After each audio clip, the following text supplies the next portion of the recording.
Junto Club. All right, welcome to meeting 65 of the Junto Club.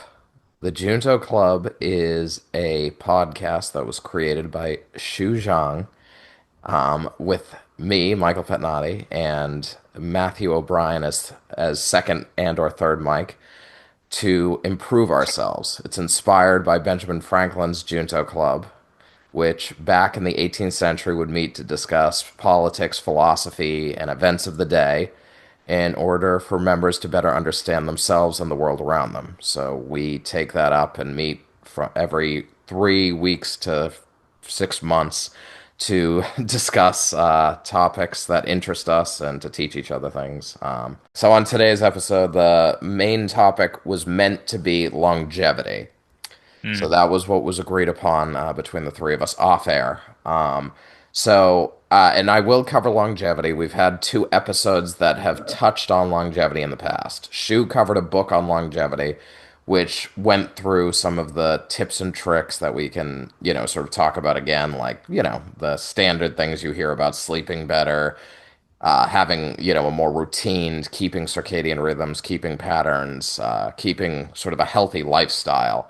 And I covered what was probably an overly scientific and very dull episode on how Yep. basically it was too technical. I acknowledge it, and and basically it discussed how your resilience decreases over time, and is sort of based on just how immune responses to insults happen, and so there was sort of a natural limit on lifespan was basically the findings of the paper I covered. So those are for review, but often so I don't know with when it comes to longevity, there is obviously more to say, and I'll try to cover some on longevity here, but I also want to talk about legacy. And Mm. I feel like Matt and Shu occasionally, like Shu loves covering people's lives and what, we learn from them. And Mm. he, like, whether he says the word legacy or not, he's very interested in people's legacies. Mm. And Matt likes philosophical questions, so I feel like that would be a good way to drive at least some conversation. So it's Sounds good. longevity and legacy. Okay. I thought you said the longevity was, what did you say earlier? It's a Oh, hodgepodge a of some. lot of it is hippy dippy bullshit right now. Yes, Okay. that's the hot take. Are Yes. you gonna debunk them? Yeah. Well, I Some mean, of it. I don't know if it's debunking. It's more just like I feel like there's different levels of longevity. So I mean, if we're Okay. I feel like we're diving right into the main topic. But like, I feel like there's longevity about like, oh, this is how you have the lifespan you basically want to have, which is like, hey, you're healthy and live a good life till, I mean, depending on your genes, 80, 85, 90, and then you go off a cliff. Like, Mm. basically you're reasonably healthy, able to live like a healthy life, able to do sort of your day-to-day things, and then your health plummets and you die. Mm. Versus, if you don't lead a healthy life, you're and I we've talked about this in an earlier episode too, but like there's a general trend down in sort of your ability to function and your health. And so when you hit 50, 60, whatever the case may be, like you start to sort of suffer and you start to not live as well.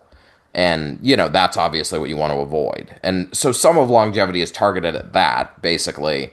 How do you avoid sort of that continual downward trend as opposed to sort of I'm healthy, I'm healthy, I'm healthy, I'm dead. The yeah, So the health span, yeah, right? the health span as opposed to lifespan. Yeah, Sounds good. All right. yeah. Stay So All right. tuned then. Mm. yeah, I so got some of one it's quick targeted on that. question. Some of it's more like actually thinking about don't die. Go, Matt.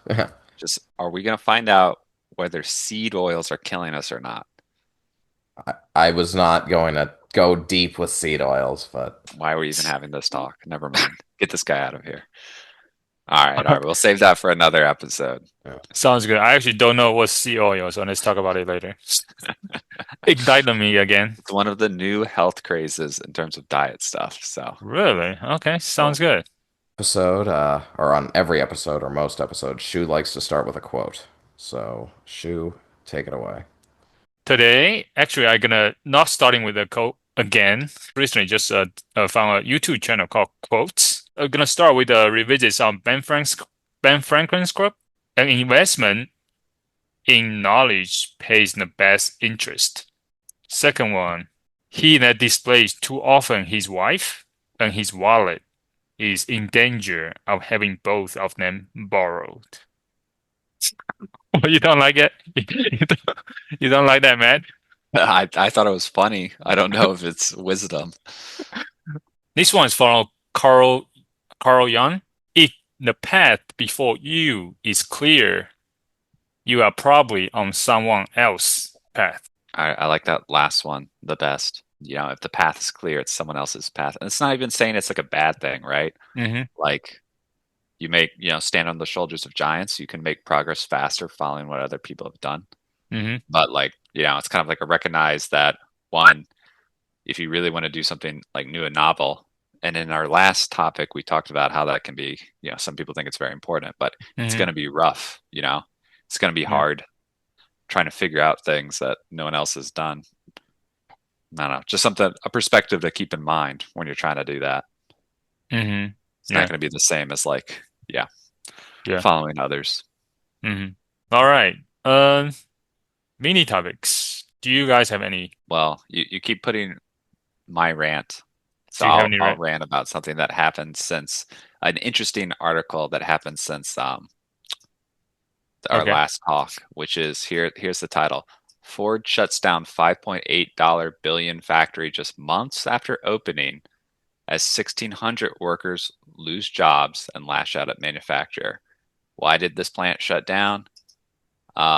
Because of the changes to EV policies and like tax credits and stuff from Trump. So the overwhelmingly, people are interviewing the overwhelmingly Trump supporter, like, blue collar factory workers who are like, hey, you lost your jobs. What do you think about that? It's just a reminder that there's a lot of talk about like American manufacturing and tariffs will bring jobs back and stuff. But, there's like this one, there was like a battery factory in Georgia that had like ICE raid it. And then the Korean one. Yeah. And they like threw like the South Korean engineers in like jail for like weeks, which is like ridiculous.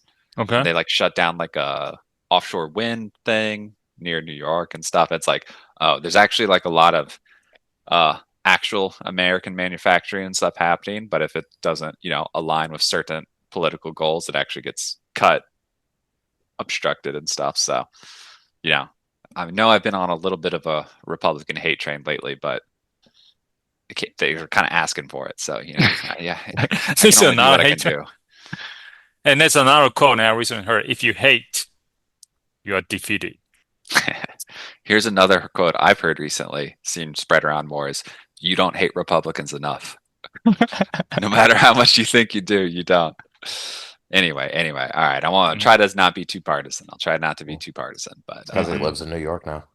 Yeah, well, that doesn't help, but I don't think that's the biggest factor. I don't actually talk to anyone in New York City. I don't think I've talked to a single person here about politics since I've been here, so I don't think that's a big part of it. But well, no, you haven't experienced real New York, then.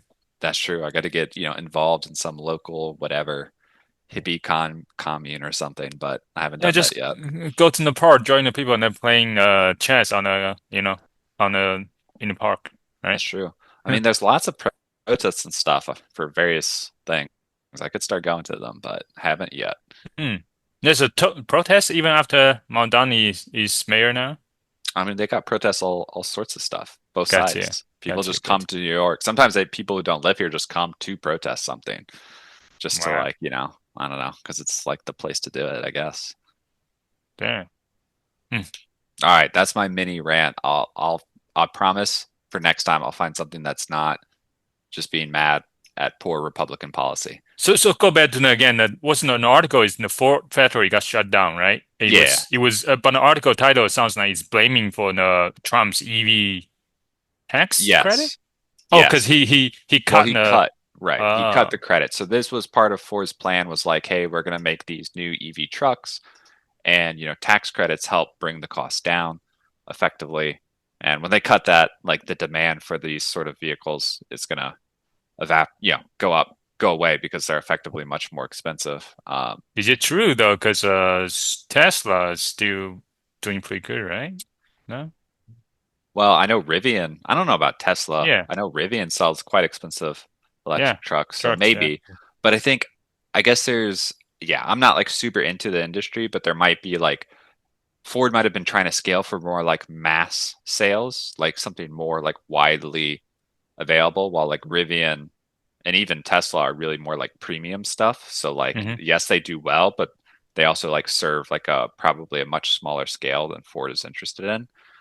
Um, so the question is, can someone make like the affordable, mass market electric vehicles? Well, the answer is yes. We've talked about it. There's a few companies in China that have already done it, but Many. Americans can't get those without like 100% tariff or something more. So we're blocked from the cheap cars. So we get expensive American manufacturing instead. Yeah, but why? Yeah, actually, now we're gonna ask you now. What's your thoughts on the EV future, though? I mean, if it's inevitable, and then why? Oh If yeah. it's inevitable, if it's so, you think it's inevitable EV, but why? Then why is American can't make cheap, high performance, cheap and good EVs, right? Uh, okay. Why can't they? I'm not Yeah. sure that they truly can't. I think some of the structures of I think some of a lot of what like I think like our market I think companies could if they wanted to, but I think a lot of American car companies really get the most profit from like bigger luxury vehicles. So Mm-hmm. that's what they've been targeting. It's not even independent of EVs. Just look at like what regular car sales are, right? Mm-hmm. There's not a lot of people trying to make like small affordable vehicles that are just practical. They're Mm-hmm. very much focused on like large trucks, large SUVs. And part of that, this is getting into like, okay, we're gonna get into details here. You're getting down Yeah. a little bit of a rabbit hole, but there's like these weird cafe regulations. So these regulations on basically what vehicles can do in terms of like emissions and safety and other stuff. So most vehicles sold in the US now are SUVs or trucks, right? Yeah. Those are legally classified as work vehicles, not vehicles for like transporting people, but work vehicles. Your classic SUV that is like on TV for like driving your kids to soccer practice instead of a minivan is is categorized as a non like passenger work vehicle in the law. And Mm-hmm. because it's categorized as that, there's multiple regulations in both safety and environmental stuff that they can avoid. Mm-hmm. Ergo, I don't know if I pronounced that right, but they can get a bigger profit because they can sell it and it's cheaper to make because they don't have to abide. If you sell instead, if you sell like a four door sedan, you have a higher benchmark for emissions regulations. And Mm-hmm. I think the original intent in like the 70s or whatever when they made this law is they're like, hey, we want cars to be cleaner or whatever, and more efficient. There's actually a lot of this came about when there was like other Middle East oil shit, and we were like running Mm-hmm. out oil in the 70s. And they're like, we want them to be efficient, but we don't want to like kill the farmer who like relies on his work truck. We don't want to make his vehicle like way more expensive. Like that's just a tiny slice of the pie, right? Like we'll just leave these work things alone. We're focused on passenger vehicles. And then car companies were like, well, let's just sell work vehicles for Mm-hmm. passenger vehicles. So anyway, so there's a mix of things, both American culture and poorly thought out regulations and laws that have like pushed our market to these very large, expensive vehicles, which is what Mm-hmm. car companies really profit from. So they kind of focused on that, and it takes time, right? Like, could an American manufacturer sort of restructure to be like, hey, let's actually try to do something cheap, so it's got really popular, just like a utility thing? Absolutely could. But like if you've been making profit doing this, going down this road, it's not easy to just switch a big company over to do something else. Um, Mm-hmm. Yeah. Okay, and there's no pressure to because they're protected via protectionism. So, I you mean, know, what is going to, as someone who's taken Waymo 10 times in the last 2 weeks, how are things going to change when people just don't need their own cars anymore? I feel like that could be a shift to just cheaper, like, because once companies own sort of just shared cars, I feel like that would be easy to push toward, more efficient, like better, longer lasting cars. yeah, that's true. So those companies will all have a very big incentive to sort of be like no bullshit, just what you need, right? Yeah. When you're talking about like selling to Waymo. If you're talking about people though, I'm not super convinced. I don't think anytime in the near term it's going to cause a shift.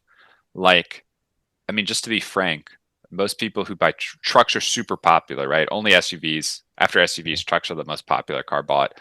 The vast majority of people buying trucks in the U.S. don't need a truck. All right, like y'all live in Atlanta, you'll see it all the time. People are driving their trucks, their perfectly clean trucks on the highway from their suburban home to their office where they work and back with an empty bed every day, right? Like it's a waste.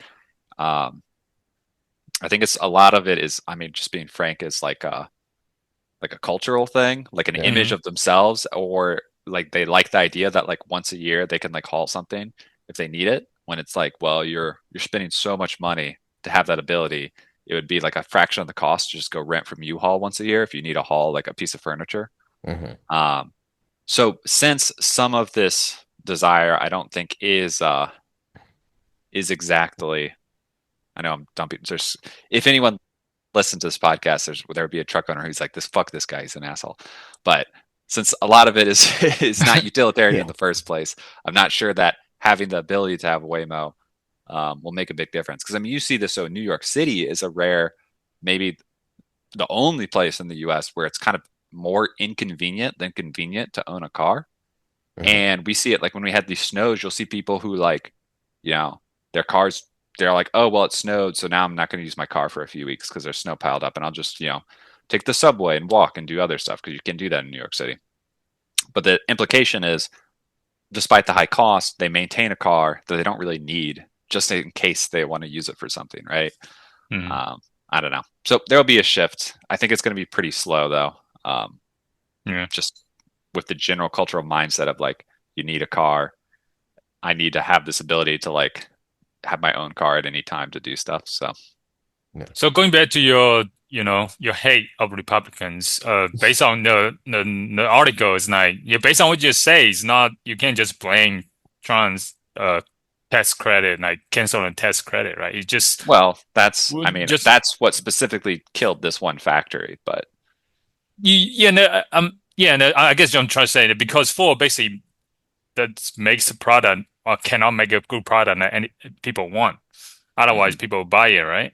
Without credit, right? So, well, there's different ways to look at it, and there's a fair point. I think I see where you're going for.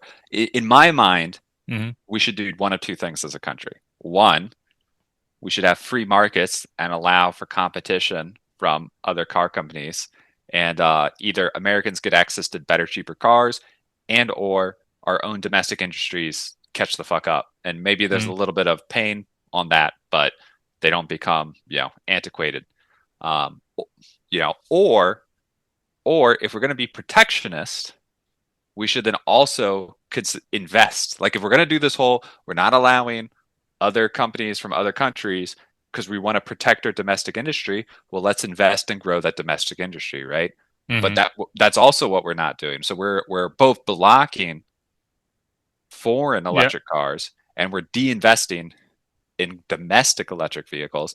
So what's really going on, I can't see it as any other way besides just Republicans are shamelessly bought by oil companies, and things that would help American domestic industry and the economy tremendously are pushed to the sides for short-term or oil profits. Because electric cars are inevitable, as is renewable energy. Anyone who takes like a serious look, like with electrical engineering degree, takes a serious look at the state of it, it's inevitable. It's not going to be 5 years, but in like 50 years, we're not going to be running the world on oil, right? 100% inevitable. But we're falling behind. But for 20 years, maybe oils can still make a lot of profits, right? So they're like, well, we don't care. We're just going to, get some final profits out of this. And in the meantime, America's falling behind on green energy, EVs, and other stuff like that. My last point I'm gonna make is I think one of the main issues is because American companies are not really good at making batteries, and the EV essentially like it's almost like saying if you're not good at making batteries, then it's almost like you're a car company, you are not very good at making engines, right? So I think that may be one of the reason why American car company cannot make like besides Tesla, Rivian, like make great like EV cars basically. So So we need to poach. We need to poach people from the battery company in China. But, yeah, What? exactly. Yeah, wouldn't that be great if companies from other countries tried to invest in battery factories in the US? That's funny. I feel like I mentioned something about one of those cases earlier. In What was Georgia. it? Huh, huh, huh. Hmm. Sense Anyway, yes. You're right. anyway. All Yes. right. Not that one factory is going to solve this, but Yeah. feels like the obstruction is pretty obvious to me. Whatever. Mm, yeah. All right. All right. Sounds good. You make your point. mm. So are we on to the Yeah. main topic? Yeah. Back to longevity. How to live longer. Yes. Well, okay. So that, I guess, is where I wanted to begin. When you think about longevity, because that, like, how you just defined it, I guess, is how I think about it. How do we live longer? How do we, uh, jump out of this mortal coil? Um, but I feel like, all right, yeah. So when you think about longevity, like, how do you think about it? Yeah. Live longer, healthily. Okay. Yeah, I feel like it might be biased because we've had conversations about this before, but I'm, Hmm. aware of the term health span, right? Yeah. So, yeah, obviously ideally live long, but then also not be feeble, when you're 75 or whatever either. Yeah. No. So I mean, I feel like a lot of the current sort of focus is maybe more related to health, like, yeah, maybe more related to health span than sort of the living longer aspect. Hmm.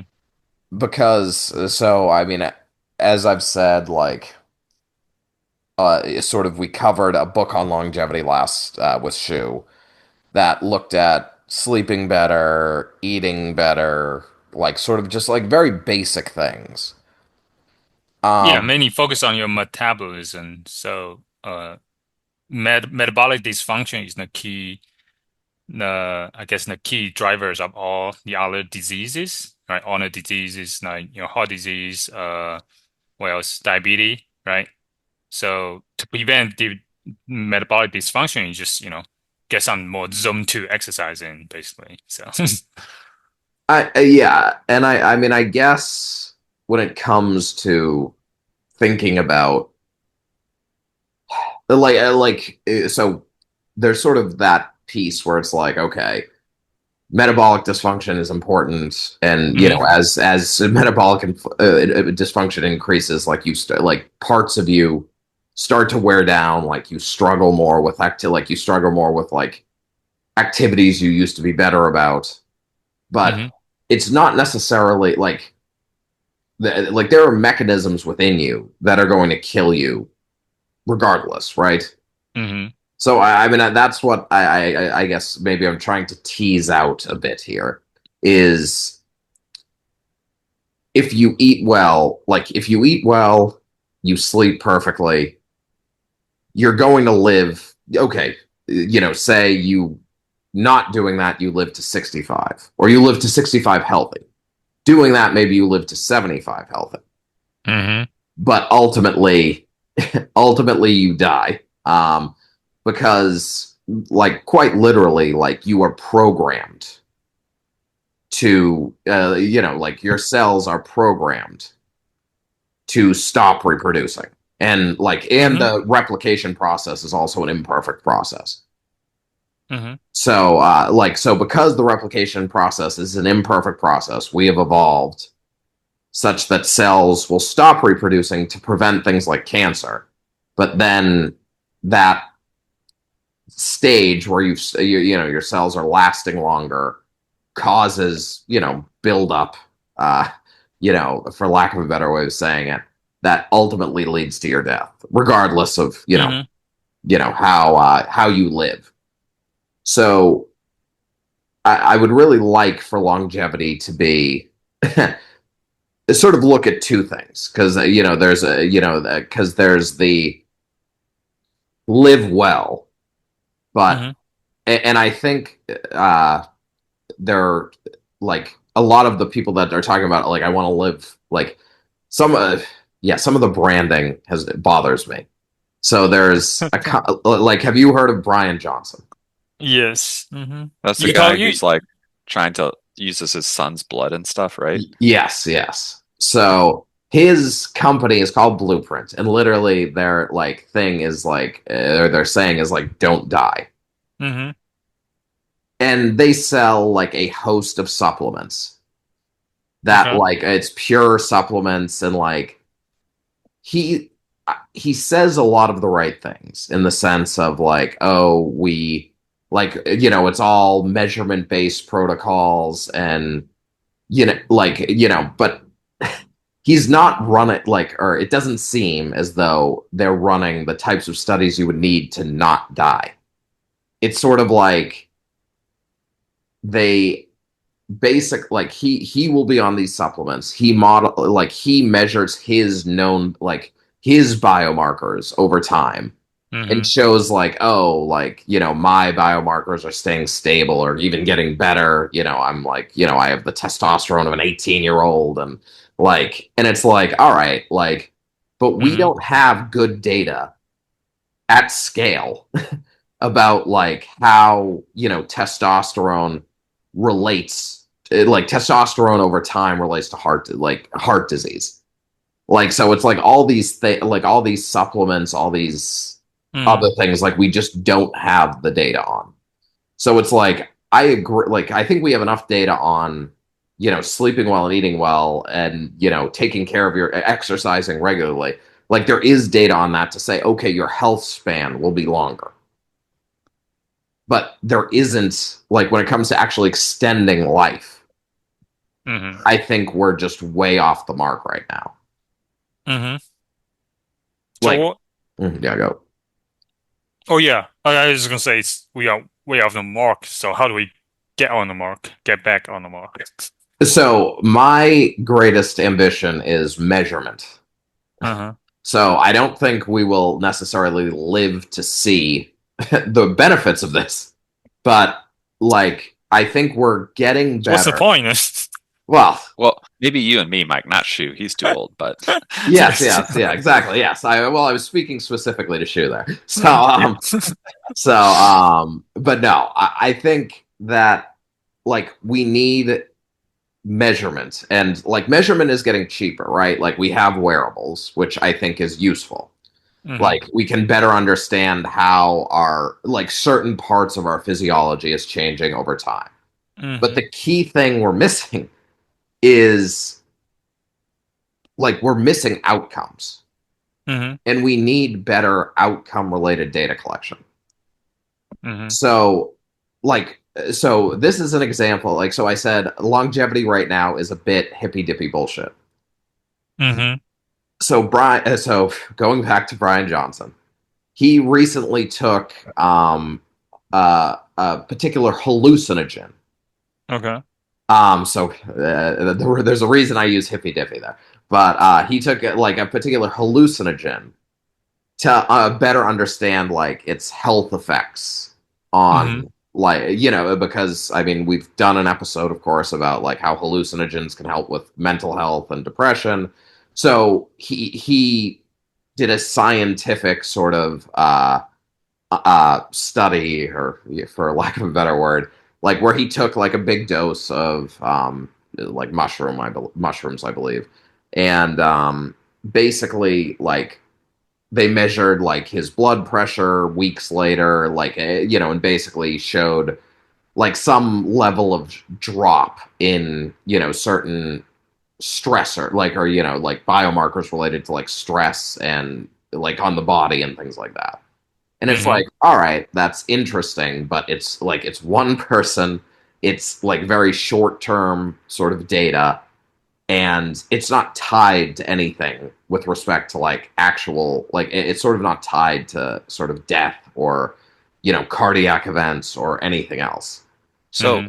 Mhm. kind of summarizing this, he's doing a bunch of stuff and it Yeah. might make him, you're basically claiming, it's probably helped pushing out his health span. He's going to feel better, be more energetic or whatever for a long time, but it's not going to dramatically increase how long he lives. I mean, this stuff does, right? Like, I mean, there is stuff where it's like, okay, yeah, eating better and exercising does increase your average age, but like, it's like, okay, you might add a few years. You're not adding like 20. Right. I guess to me, it's not solving the fundamental problem, Right. which is death is basically sort of baked into evolution, essentially. So, I mean, the only thing that could solve that is something on the order of like gene therapy, right? That's yes. So essentially, in order to get there, we need to start more thinking, like thinking less selfishly in a sense, because it is going to be um, more of a like large scale project and process to sort of measure like what actually like measure when things go wrong and what it means for things to go wrong, because obviously like there are people who may get colds all the time, but it's like, all right, like is getting a cold more regular than someone else lowering your resistance and ultimately killing you earlier, or does that not matter? Like, um it's working at a level that I guess it's taking measurements at a fine grained, like such a fine grained level that we're just not doing it right now, and it's more structurally collecting like outcomes from people. That would be my hope. So I say this to sort of ask the question, like, have you gone to your doctor and requested anything that they simply brushed over or wouldn't do? I got a physical or annual for the first time in like 7 or 8 years, a couple months. Mm-hmm. And I asked for blood work and I got my cholesterol back. No problems. That was my experience. But that's like, the basics, like the most basic, just like checkup What about stuff. your what about A1C?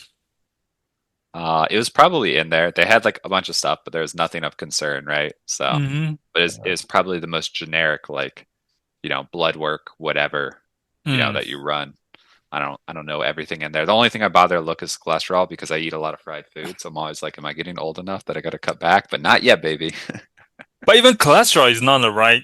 You're talking about measurement earlier, Mike. Is cholesterol the right measurement to track? Is some high cholesterol doesn't mean it's bad, right? Or Right. is it? My understanding is high cholesterol means you're more likely to be building plaque in your, Mm-hmm. arteries, which isn't great. Uh, Gotcha. Yeah, I mean, Yeah. cholesterol, there's sort of LDL, which if it's high, yes, you're probably more closely tied to like a heart attack. But Mm-hmm. it's, but also, yes, like there's the opportunity to potentially do, like, if you have a family history, you can do an echocardiogram, which sort of looks at the structure of the heart.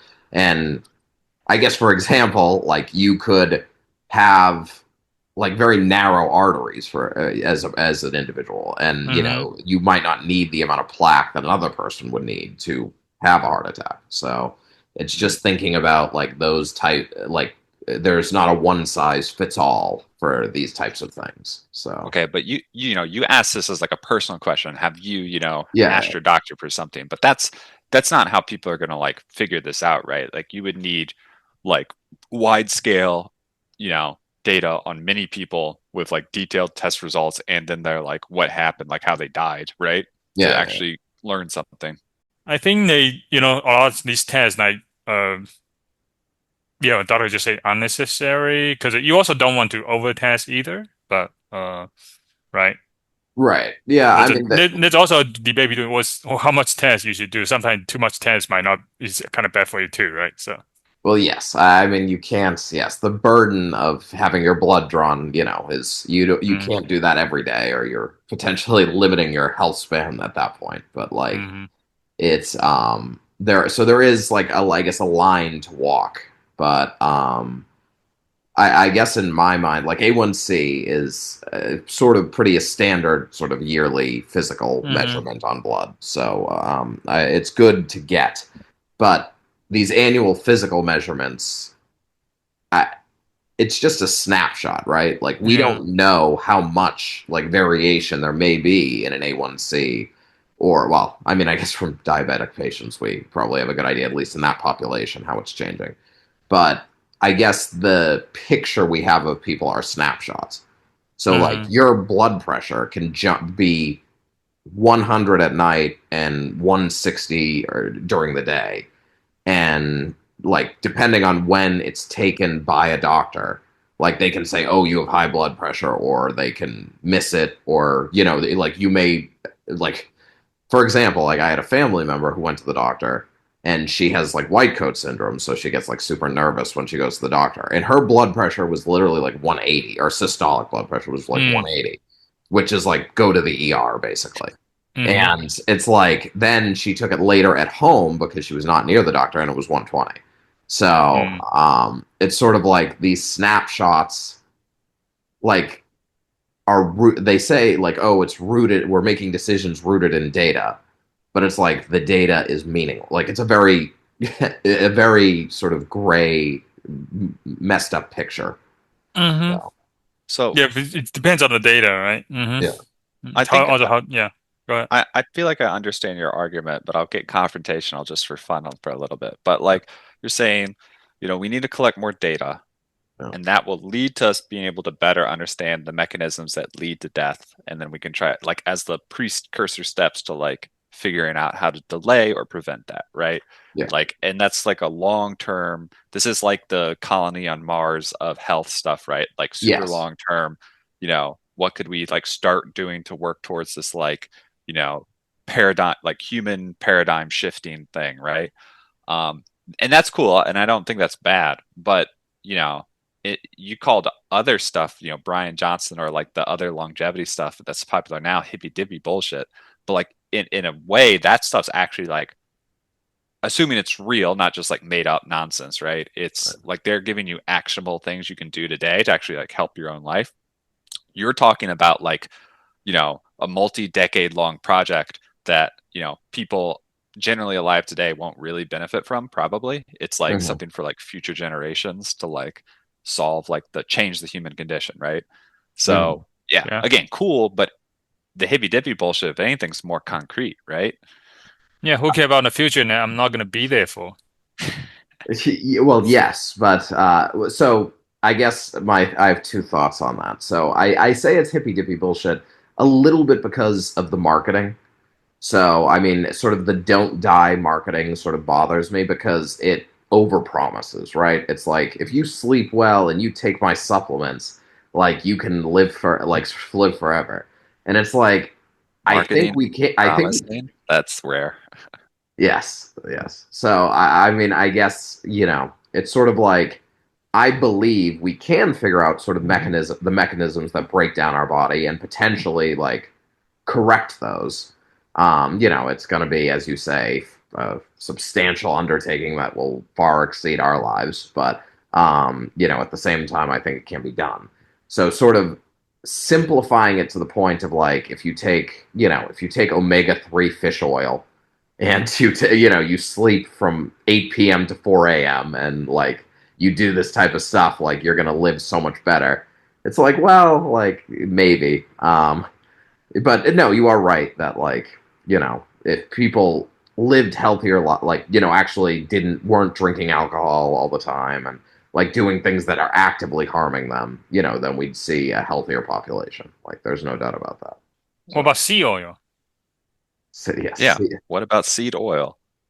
seed oil. I mean, I guess that there are some that are there's some allegedly are harmful and some that are not harmful. Mm. There's been relatively recently, there's been a push for people who say like it's really bad for you. Mm. And it's interesting because there's like McDonald's used to fry their fries in like beef tallow, like beef fat was Mm-hmm. like for it. And now they use seed oil. And then there are people who be like, and at the time they were like, this is healthier to do this. And I believe there are still cardiologists who say, yeah, seed oils are usually like, what is it, like mono unsaturated or whatever, while like beef tallow is like saturated fat. So they're like, this is actually better for your like cardiovascular health. But there's now people who say, actually, no, that's totally wrong. The beef tallow fries were better. you should Mm-hmm. seed oils are some sort of more like industrially processed oil, and something about it's supposed to be bad for you. I don't really know the details. I just know Mm-hmm. it's like one of those things, right? As fads for diets and stuff come in and out, that's like, there's this new brand that seed oils are bad and actually saturated fats of like dairy and meat are good for you, Mm-hmm. which I'm skeptical about, but I won't claim to know for sure. So Yeah. I mean, like, from what I understand, seed oils, like a lot of the targeting at them is they're like pro-inflammation. So, and Mm-hmm. so obviously, the more the more inflammation you have, that's gonna influence like your ability to be resilient to infection, injury, all that Is kind it of stuff. So. Gotcha? Is it a new place for seed fairly oil? new. I mean, and again, like I don't know that like when people say like, oh, seed oils are seed oils are shitty for people. It's like maybe for some people there are, right? Like there are people with gluten issues where it's like obviously like they feel much better when like if they have celiac disease, they feel much better Mm-hmm. when they do not eat gluten. But it's like we need to tie like if we're measuring appropriately, like we need to say like, okay, this is the outcome. Like this person, like sort of was able to walk longer in this year when they didn't eat gluten, and this is their characteristics. Versus, this other person, it made no difference whatsoever. Like Mm-hmm. it's just about tying things to outcomes, which we just don't seem to do. Oh, I mean, one we thing I'm do gonna with say. like cholesterol heart attack, we do, but it's Mm, like we did gotcha. like there's just not as regular like there's not as continuous a picture with outcomes associated. And kind of to one of the points you gave, it's possible that seed oils can be more inflammatory, but maybe they're also less uh, create less plaque or cholesterol or whatever. So like, maybe there's like a trade-off between things. And if you're susceptible to your arteries being clogged, they're better for you. But if your arteries are good, but you're susceptible to something inflammation related, Right. they're worse for you. I don't know. Right. If That you could be have a history of possible. a loop, like a family history of like autoimmune diseases or something. Yeah. So it's yeah. So I mean, there's so many variables that like the whole point of this is we just need like more structured data collection, and that again, sort of the hippy dippy stuff. It's like I mean, it's 100% true that it's sort of the stuff that's so universal to everyone that it can lead to healthier lives, but Mm-hmm. it's not getting at sort of the heart of the issue, which is making your heart work longer. Like Yeah. so, and we need like, and it's not going to be sort of testing things in one person and seeing what happens. It's literally more to me. It's more about setting up a more structured system of data of collection and measurement for everyone. Okay. Apparently, the seed oil hate started around 2018, and then 2020 grew after it got on a Joe Rogan podcast. This is what Wikipedia says, so Oh. it has to be right. No, I mean, I think that there is like there's a reason things are done the way they're done, Mm-hmm. and in general, it's because they work for the vast majority of people. I guess it's becoming more and more apparent that like precision based medicine is required because Yeah. every body is quite literally a different ecosystem environment, and so I think Yeah. doing a data like I'm very biased obviously but like as a data scientist but like I do think data can lead to a different way of thinking about this. Okay. So you're saying that you just need more data, and like a lot of AI scientists just say we just need more data. Well, it's not even we don't need because in healthcare they collect a lot of data but Uh, it's bullshit. Like it's bad. So uh, it's sort of like we need like specifically like more structured data because like even like they would say like clinical notes from clinicians, that's like data, right? Like it's unstructured data but it is data. Like this is how the patient presented, this is what I saw, this is what I measured. But if every doctor is doing it slightly differently, then we're never going to like have a ground like on which to build. mm-hmm. The variation there is going to make this a incredibly slow process. So Yeah, that makes sense. You need data to drive decision. Without data, it's just guessing. right. So it's So like you yeah. you did mention that your lifelong ambition to measurement. Like, what did you mean by that? Well, I mean, basically that's like I would like Why why is that your ambition? well, because I mean, I think good measurement lays the foundation for what follows. Like, Hmm. I mean, so obviously, like, I was machine learning AI in the PhD, and it's like there's good data in certain things, right? But Hmm. I mean, like, think about like, so the big movement in AI right now, right? Everyone talks about, we did an episode on foundation models, right? Hmm. So, and it's You like did. everyone's, yeah, well, yes. So, but foundation models, everyone's like, whoa, it's such a huge leap forward. And it's like, yes, the actual sort of statistics and like, the actual model is impressive and a big step forward. But how did ChatGPT get so big? Because Hmm. they spent 10 years having people all over the world type stuff in a very structured way to like have a like chatbot conversation. Like they just simulated what this chatbot is now producing. Like so they did structured data collection, which allowed this model to be as powerful as it is. So I would say the same thing should happen in healthcare, like to actually do structured data collection, and then the AI becomes much easier. Like there is no, I guess there's no simple way to sort of like just let AI do its thing without good data, What? without like structured data. Yeah, yeah. One more question regarding the management. What about the data? What about the variables? Like a lot of people have variable nowadays, right? Like Oura ring. A lot of people doing wearing a whoop, right? On Yeah. when they work out and do a lot of stuff, and just tracking their. Even I think there's a movement. People even wear like glucose monitors, right? Without Mhm. when they don't have diabetes, they just monitor how they eat. What about those? Like, are those good? Yeah, no. I mean, I think those are a good like. I think that's a great start. Like Apple Watch, Whoop, or Ring Leap. Uh, like all of it is. Like all of those are beneficial. It's just more.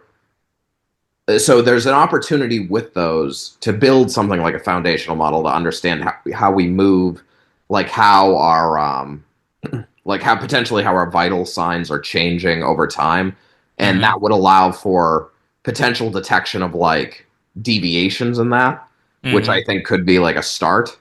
Mm-hmm. But beyond that, like if we're actually able to get outcome, like if we're able to do more structured data collection around like patient outcomes, then we could tie like certain deviations to certain outcomes, and then that allows for more targeted treatments. So yeah, so like if their heart rate is, I mean, this is a very obvious one, but like, you are sort of like have an immune, you're like a little bit immunocompromised, and like your heart rate starts to jump like at night when you pick that up with your Apple Watch, like you Okay. may get on an antibiotic like immediately because you're getting sick. And that Okay. may prevent the, like you from getting a really bad flu. Like, so that, So when you're gonna build it? I mean, hopefully soon. Hopefully soon. Yes, No, I'm I mean tired of you complaining. my day job is arguing for this in a very specific sort of realm. So Mm. now so once I've have that proof of concepts, then I build it for everyone. Okay. What you're telling our mini listeners is that Yeah. whenever a website says we're using cookies or whatever, they Mhm. should always click accept all because data is good. Yeah. I mean, like I'm really bad about privacy. Like I so like I mean I understand privacy is important to people, but yeah, that's like my one like very sort of out there idea is like I don't care that much about privacy. So because I would like everyone's data to just be shared, yes. What do you know Ben Franklin quote that we shared earlier about safety Yeah. sacrificing? So You do not deserve it. yes. All right, wait. I'm not sure how this applies the analogy. So what is safety and what is liberty when we're talking about privacy versus I think health? sacrificing liberty, right? Let's see. What do you For a go? little bit of safety. Is this sacrificing privacy for a little bit of health I information? guess who can give us essential liberty to obtain little temporary safety, deserve neither liberty nor safety. Right, Well, but what is privacy in this analogy? Well, so I guess you're right. well, I guess there's a similar quote about it. I think there's some quote about it. I mean, I'm fine with sacrificing a little bit of privacy for a lot of bit of safety. I'll say Uh-huh. that. Like, so that's the difference. I'm not sacrificing it for a little bit of safety. I mean, it's Hmm. sort of like TSA. It's a pain in the ass, but like we haven't had a plane blown up recently, so it's like Hmm. All so. right. Would you say, Michael, would you go on the record saying that HIPAA was mankind's greatest mistake? I mean, I don't know that. Like, well, so there's two things. HIPAA is a little bit of an issue, and privacy is a little bit of an issue. But honestly, like the data, like, one of the bigger challenges with data is who owns it, right? Uh-huh. So it's like if it's a clinical trial and a pharmaceutical company owns it, like they're not going to let you use it. And right now, Apple Watch, like they have so much data that they is not like you can sort of pull it with the API if you're like an end user, but like there's no good structured way to get data. And if you're another company trying to make use of that data, like you just can't.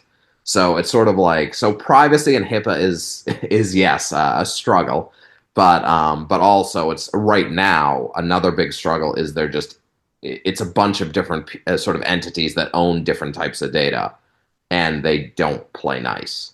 So All there right. needs to be some benevolent entity in the middle that does, sort of data collection and actually like good data collection and actually can make use of it. My perfect segue to my next question was going to Yeah. be, when are you going to petition to lead, the 21st century Manhattan Project, except it's getting like 10 million Americans to wear, you know, data collecting wearables that provide structured, anonymized data to a massive government database that's like open and you can apply to figure things out. Yeah. No, I mean, yeah, I guess get me Trump. So if you could get Trump on the line with me, I will pitch it. And Where's well, RFK Jr.? Come on. yeah, Yeah. oh yeah, that's fair. No, I'll be like, yes, my opening line will be, I totally agree about Tylenol now. Just, So you've been talking about outcome, keep talking about outcome. So what have you seen in the like any promising things that you have been hearing that can potentially help us live longer?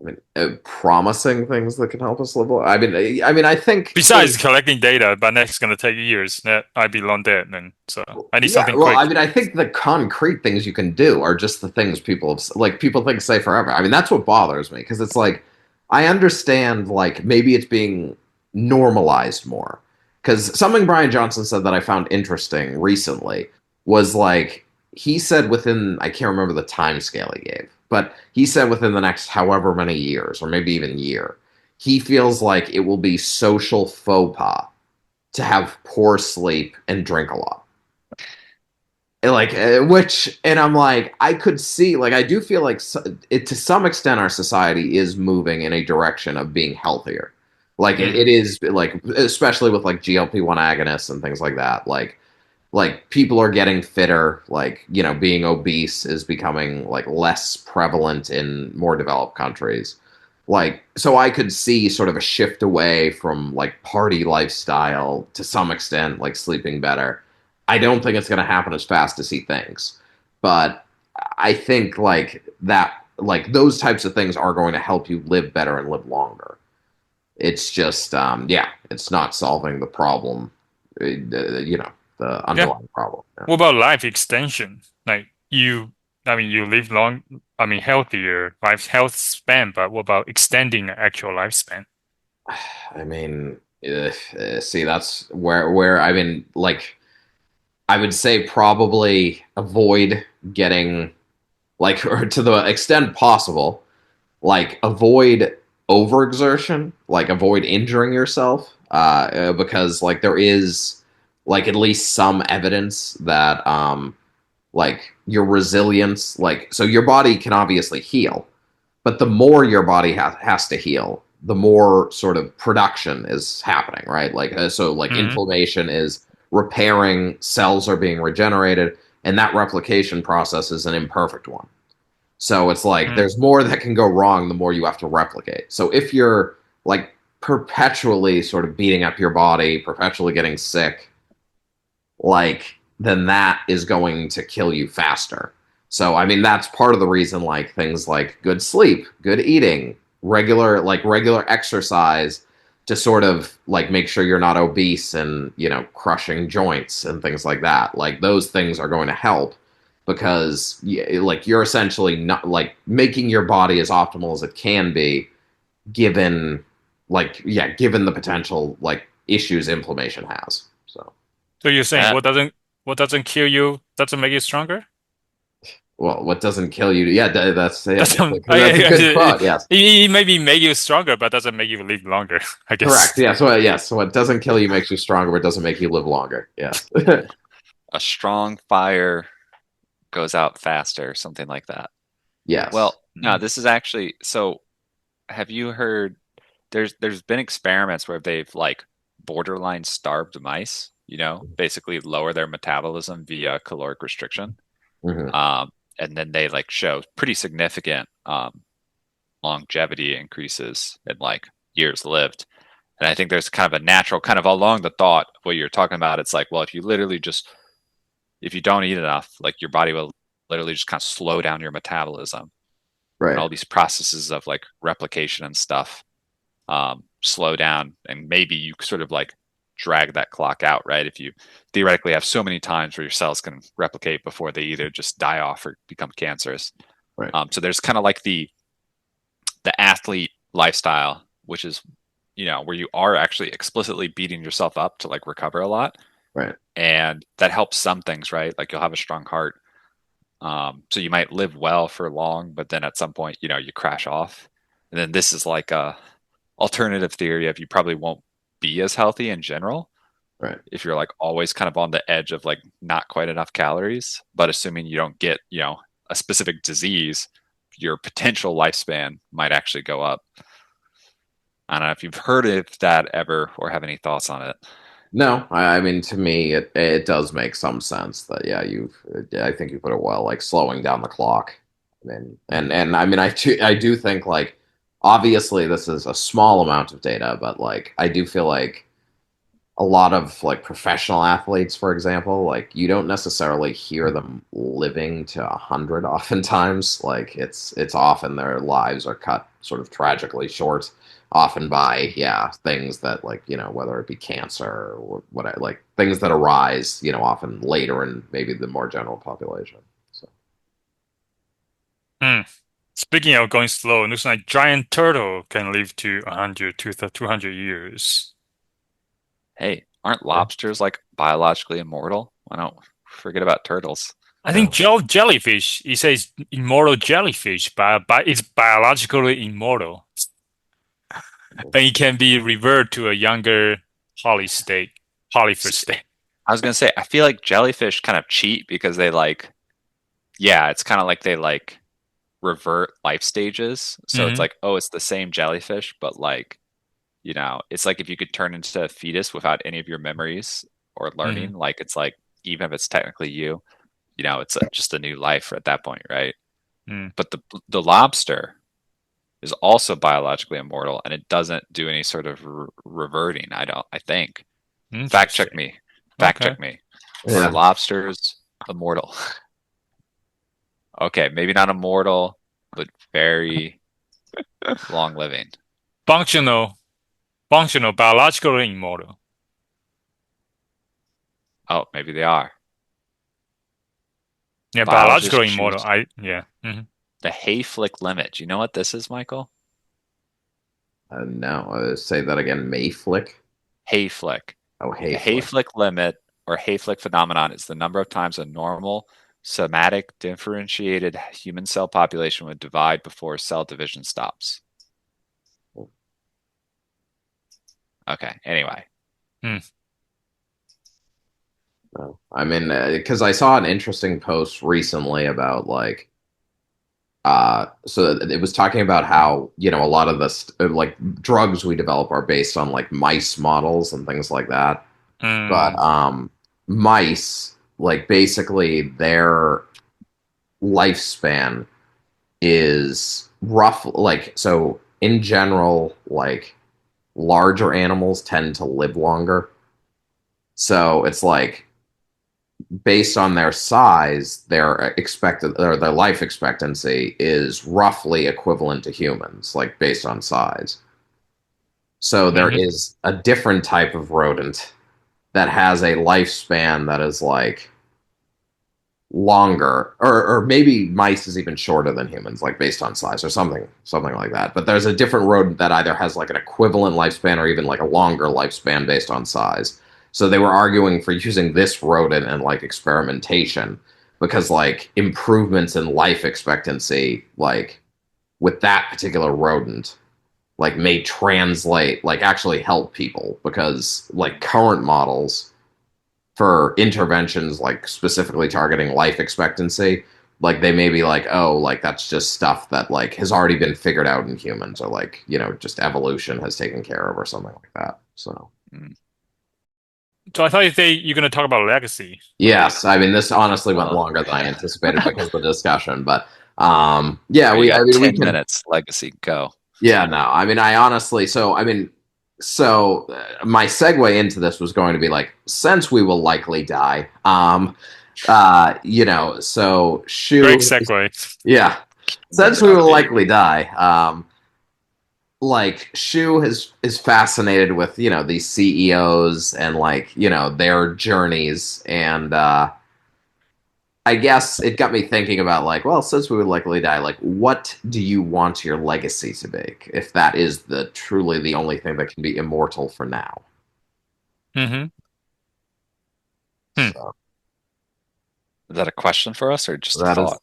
well, I mean, that's a question. Have you thought about your legacy and what would you want it to be? I guess Hmm. personally, I'm not particularly concerned about a legacy right now. Maybe I'll have a midlife crisis in 10 years. It's fair. Yeah, maybe a little bit. Just like what you left behind, how people gonna remember you, right? So, how Yeah, many people well, are gonna come to your family funeral? On the impact you're gonna be make. How many people are you gonna help, basically, right? It's kind of thing. And then, of course, my kids, I guess. yes, well, yes. No, I I mean, mean, that's Shu all has very our immediate. biological program do, right? Since we're gonna die, so that's why I kind of have a legacy a little. I mean, I kind of biological program into you already, right? So the reason we reproducing because we're gonna die, right? Yep, no. Yeah, I mean, I think you guys mentioned it before, biological imperative, right? So to reproduce. Well, Yeah, I've heard a saying the first time you die is when you die. And the second time you die is when the last person who remembers you passes away too. So, you can have a legacy with in terms of the people you impact and lives you change and stuff like that. But even that is temporary, right? Hmm. So, mhm, Like yes. Ben Franklin, right? So you still, people still talk about Ben Franklin, like, still admire him. Right. And then he's, I guess, longevity, he just never dies almost, right? So, Right, right. No, yeah. I mean, for Hmm. your mortal self, sleep well. But yes, for your Yeah. immortal self, come up with some good quotes. do the Hmm. do almost the opposite, live a crazy life that people remember and probably wasn't. I don't think Ben Franklin's lifestyle was the healthiest from what I may have learned, but Yeah, Yeah, but he lived to his 80s or something, right? So it's pretty good, good long life, considering that was like 300 years ago. yeah, yeah. uh, that's Yeah. true. I mean, I mainly was curious about Shu's perspective on, like, just in the sense of like you study people so much. Hmm. And often, and sometimes that, like, because I can remember back in the PhD, like you would bring in the New York Times obituaries, Mm. Yeah, and I studied. yeah. And so I was curious your perspective, like what you maybe had gleaned about sort of, yeah, what studying people's legacy had made Mm. you think about your own. So, Yeah, momentum boring. That's my favorite, and then yeah, that's why I like read obituary, especially New York Times. They do a great job of profile people. Yeah, so I don't know. Sometimes it feels kind of depressing because okay, I mean, I haven't really achieved any much with compared to the people I've been studying, right? So it's kind of depressing at times, but then sometimes okay, maybe I still have a few more years to try to achieve, make an impact or something. But in the end, I think always come down to is how people remember you and then how many people you touch, I guess. Which mhm. I haven't not have not been doing a very great job of that. So hopefully there's still time. Yes. Well, no. I There's mean, always time. yeah, no. Yeah. I mean, like, I guess to a Uh, bad. Well, I mean, a quote. I think I guess the main I guess to answer your question is I don't know. I don't know what's the my legacy or I want trying to left behind. Still try to figure it out as still try to figure out what I want to do actually. Yeah, so Who you want to be when you grow up? yeah, exactly. Yeah. So Well, no. mm. I mean, I hate this quote, but okay, because it's sort of I don't know. It undermines my data collection thing, but it's sort of like the quote is like life can be very short, but it's the longest thing you'll ever do. What about you, Matt? Have you thought about it? No. What about you, Mike? Oh, I think about it too much. Yeah. No, Oh, like no, really? I mean Matt's answer is honestly the healthy one, where it's like, I'll figure it out. Like thinking of it, dwelling on it is not the right way to go about it. But, I feel Hmm. like I feel like I have a fairly strong internal locus of motivation and a fairly not like non-existent, but less external. So legacy is like a reflection on like what, you want other people to think about you, but I feel like a lot of my stuff is more concerned about like how I want to be, what I want to, think of myself. So then the legacy doesn't matter too much to me as of yet. I'm still hopefully not 50% of the way through my life. So, at some point your perspective might shift, but no. Yeah. But I also say, I think there's people say, you try to be, I can see Matt being that, right? Because he doesn't really, he's very independent minded, right? So, but then also, if you want to be remember in a good way, it's almost like you care too much what other people think about you, which is not good either, right? You cannot live a authentic life if you are not just like keep uh try to make everybody happy, right? The people you admire, they just, I think they help people, but they also at the same time they are authentically themselves, and they don't care. They are not in the prison of other people's. They are not in prison by worrying about what other people think about what they do or how they are, right? authenticity is pretty important in the Hmm. modern era. You either have to be authentic or at least be really good at acting like it. If you Hmm. come off as, inauthentic, just doing stuff to be liked or get popular or whatever, people like jump on that fast. Yeah.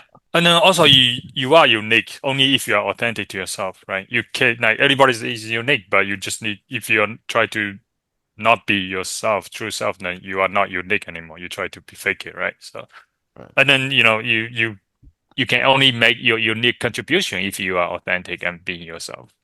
It's hard. It's I'm still trying to figure out. That's why I think that's why we keep practicing, keep studying people, right? The people you admire. I mean, that's one reason I read in the books is just try to learning from history, learning some of the mistakes they made, right? So, is there an outro quote this afternoon, Shu? No, I think your quote was a great outro. What's your quote again? Your life is short, but Yes. So life can be short, but it's the longest thing you'll ever do.